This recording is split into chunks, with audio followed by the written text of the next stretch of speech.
नमस्कार मित्रों, आप सभी का आरोग्य सेवा शोध संस्थान द्वारा संचालित महर्षि आयुर्वेद में बहुत बहुत स्वागत है।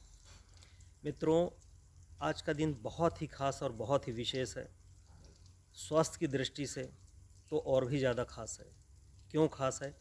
क्योंकि आज धनतेरस है और धनतेरस के ही दिन विश्व आयुर्वेद दिवस या यूँ कहें आयुर्वेद की तरफ से विश्व का स्वास्थ्य दिवस मनाया जाता है। तो आज ही के दिन भगवान धन्वंतरी की जयंती मनाई जाती है और यह जयंती जो कार्तिक कृष्ण त्रयोदशी की तिथि को मनाई जाती है हर वर्ष।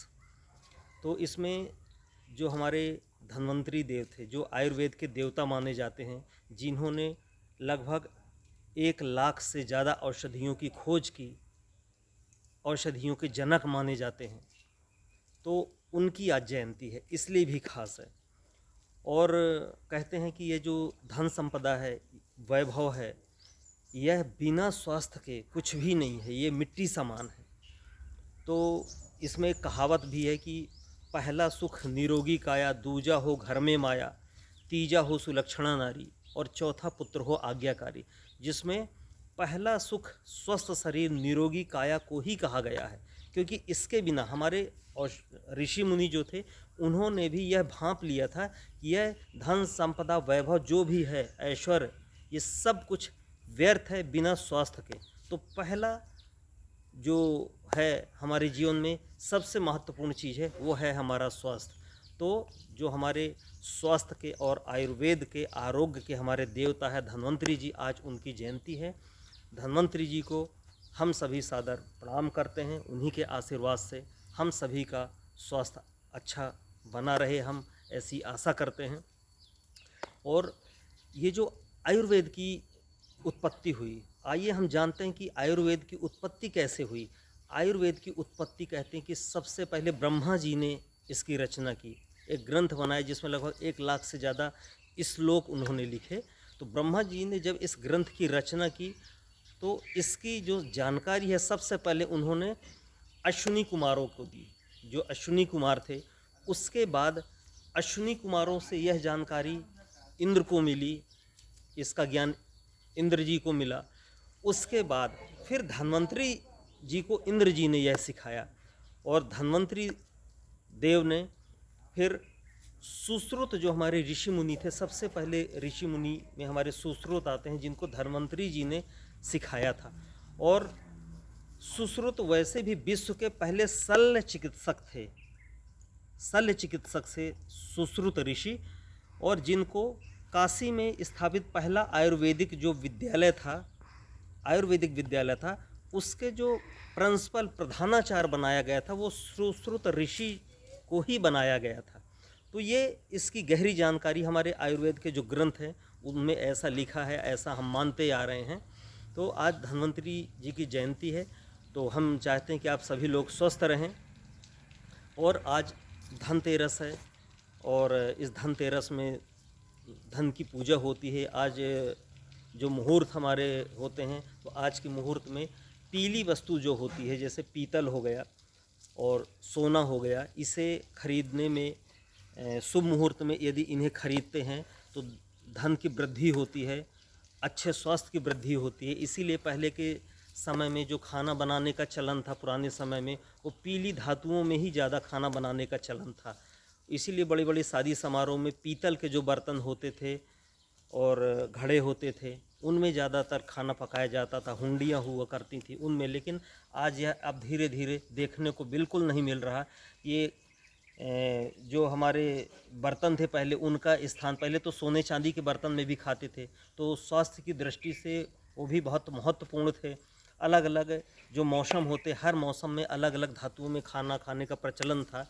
वो बहुत गूढ़ विषय है, उसमें जाएंगे तो बहुत सारा समय लग जाएगा। तो बस मैं ये कहना चाह रहा हूँ कि जो हमारे यहाँ आज अभी एल्युमिनियम का बहुत सारी चीज़ें, लगभग 60-70% चीज़ें एल्युमिनियम या स्टील की आ गई हमारे घरों में, इन्होंने स्थान ले लिया है। तो इनको थोड़ा सा दूर करें, लोहे को स्थान दें, पीतल को स्थान दें। कढ़ाई जो होती है उसको लोहे की कढ़ाई में आप लोग खाना बनाएं।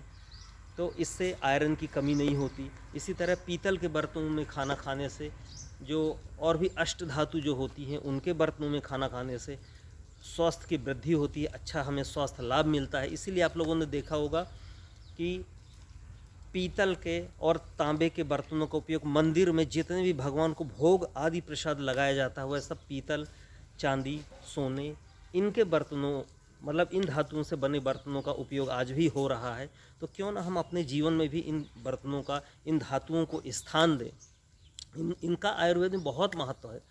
यदि हम देखेंगे तो पहले हमेशा ये जो हमारे छाती से ऊपर का हिस्सा था तो महिलाएं अधिकतर यहाँ पे सोने से बने ही आभूषण पहनती थी, उनका भी अलग महत्व है। उससे क्या होता है कि हमारे गले में जैसे महिलाएं जो हार पहनती हैं तो ये कफ का स्थान माना जाता है। तो कफ प्रधान स्थान ये जो होता है, यहाँ पे सोना पहनने से सोने की तासीर गर्म होती है और कफ प्रधान ये क्षेत्र है तो उसको सम रखता है, सोना सम रखता है, उसको ठंडा नहीं होने देता, जिससे कफ से संबंधित महिलाओं को बहुत सारी बीमारियां नहीं होती। कान में सोना पहनने का चलन था, नाक में था, अब तो बहुत सारे फैंसी आइटम प्लास्टिक की चीज़ें, पता नहीं लोग क्या क्या पहनते हैं। सोना कभी भी पैरों में नहीं पहना गया, कभी भी नहीं पैरों में पहना गया, क्योंकि पैर जो हमारे होते हैं जब हम खड़े होते हैं तो हमारा पूरा जो बेस होता, जो बैलेंस होता पैरों में होता, तो खून पूरा अधिकतर नीचे रहता है।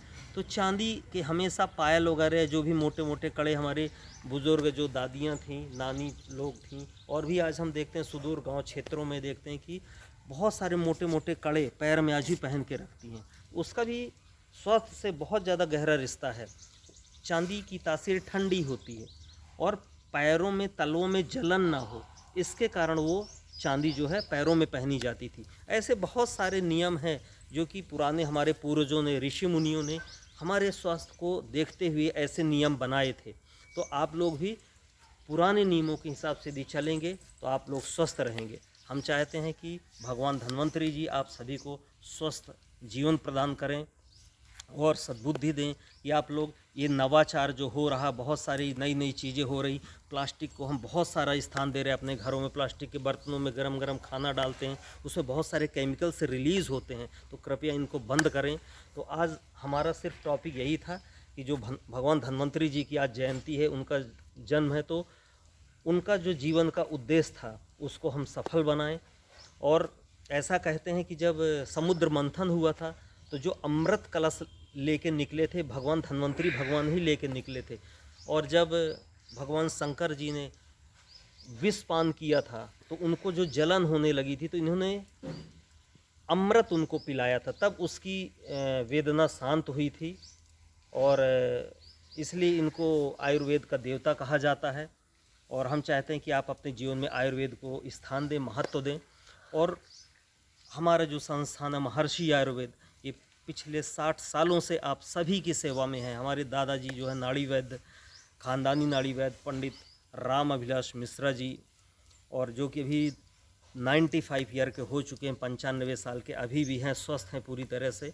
उनके आशीर्वाद से अभी ये हमारी तीसरी पीढ़ी है, हम लोग ये सेवाएं आप लोगों को दे रहे हैं। और सारी जंगली जड़ी बूटियों से पूरी आयुर्वेदिक ऑर्गेनिक बिना केमिकल मिश्रित किए हुए ऐसी जड़ी बूटियों से हम आप लोगों को दवाइयाँ बनाकर देते आ रहे हैं। तो बस आप लोगों से यही निवेदन है कि आप लोग बहुत सारी असाध्य बीमारियों से घिरे हुए होंगे, और या आपके रिश्तेदार में, पड़ोस में कोई भी व्यक्ति यदि किसी असाध्य बीमारी से घिरा हुआ हो तो वो कृपया आयुर्वेद का ही उपयोग करें। मैं ऐसा नहीं कह रहा हूँ कि वो हमारे पास से ही आयुर्वेद ले, कहीं से भी ले, लेकिन शुद्धता की ज़रूर पहचान करें। आयुर्वेदिक औषधियाँ बहुत पुरानी नहीं होनी चाहिए, उसका भी ध्यान रखें। और कभी भी किसी भी प्रकार की सहायता लेने के लिए, और कोई भी रोग है ठीक नहीं हो रहा है, बहुत दवाई करा कर के यदि आप लोग परेशान हो चुके हैं, तो कभी भी निःशुल्क परामर्श के लिए आप लोग हमें कभी भी फ़ोन कर सकते हैं। हमारा जो नंबर है 8770448757, इस नंबर पे हमें आप संपर्क करके निःशुल्क परामर्श ले सकते हैं और अपने स्वास्थ्य को, अपने जीवन को अच्छा बना सकते हैं। बस इतना ही कहना चाहूँगा। हमारी जो दवाइयाँ हैं संपूर्ण भारत में कोरियर के द्वारा उपलब्ध है, कहीं भी आप पूरे भारत से इसको मंगवा सकते हैं। बहुत बहुत धन्यवाद। जय हिंद, जय भारत।